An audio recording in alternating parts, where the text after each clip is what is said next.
You might not recognise this fellow, but put a race rug on him and take him to Sandown Park and you'd know straight away it's El Grand Senor. He was a tremendous chaser, winning 35 from 43, 3 Group 1s, and we're here at Carolyn Jones's property to see what this terrific chase has been up to since his race career.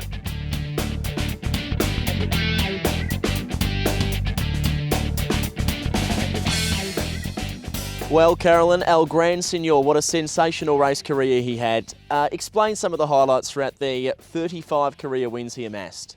Just so proud of the dog that every start he put in, and he just had such a will to win. That's what we all do it for, and you keep hoping and to get a dog like that. And you up to it, he won the maturity, and up to that stage we probably really didn't fully know what we had. And how he was over 500 metres as well. It was a big question mark at that stage. He got a start in the Top Gun, and then he really showed that he was like a really, top line chaser, or a Top Gun chaser, in which he well and truly turned out to be. I think like mid-race he put about 10 lengths on him. Like, I think he broke the mid-race section that night as well. Possibly, yeah. Yeah, but, he was just a star. Like that really, on the preparation particularly had, that was pretty exciting. El Grand Senor is a brilliant winner of the Top Gun.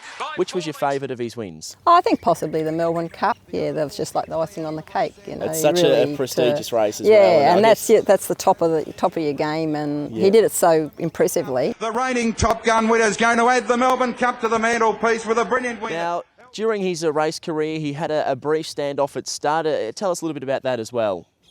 Yeah, well, we're trying to prepare him for the Easter egg, and he'd fractured a fibula and then he'd got a virus. So we decided to put him to stud.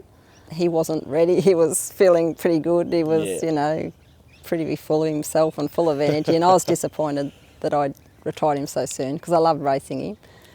So then, we continued on in 2011. And it must have been terrific for El Grand Senor to emulate what his grandfather, which you also had, El Grando, was able to do some 10 years prior. Yeah, no, it was great. And his mother made a Trelcan Cup final also, yeah. So there's just a Trelcan Cup dominance here at the Carolyn Jones property, that's for sure.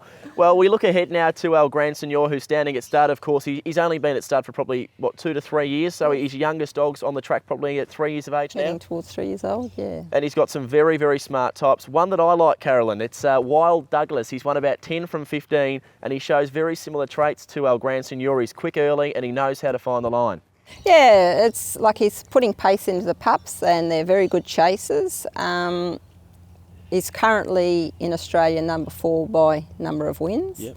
And his strike rate is very good. He's maintained a strike rate of over 20%. And another good thing, he's throwing like whole litters that are winning races. Yeah, like, consistency. Yes, yeah, and we've had a lot of repeat breeders. People back, he's been very well used in New South Wales, more so than anywhere else. Yep, and he's currently standing at your property here in Rosedale. The cost of El Grand Senor and how people can get in contact with you about using El Grand Senor at stud? Yeah, it's $2,000 and he's advertised in any of the major greyhound magazines. I must say personally, Carolyn, I think $2,000 for a dog that's already producing winners and has the speed and power of El Grand Senor, that's a very, very, very good price indeed. Well, I've bred dogs for 20 years. I know what it's like when it's, you get your good times and you have your bad times. So it's available to everybody. Well, we appreciate your time here on GRVextra and all the best with the future endeavours with the champion El Grand Senor. Thank you very much.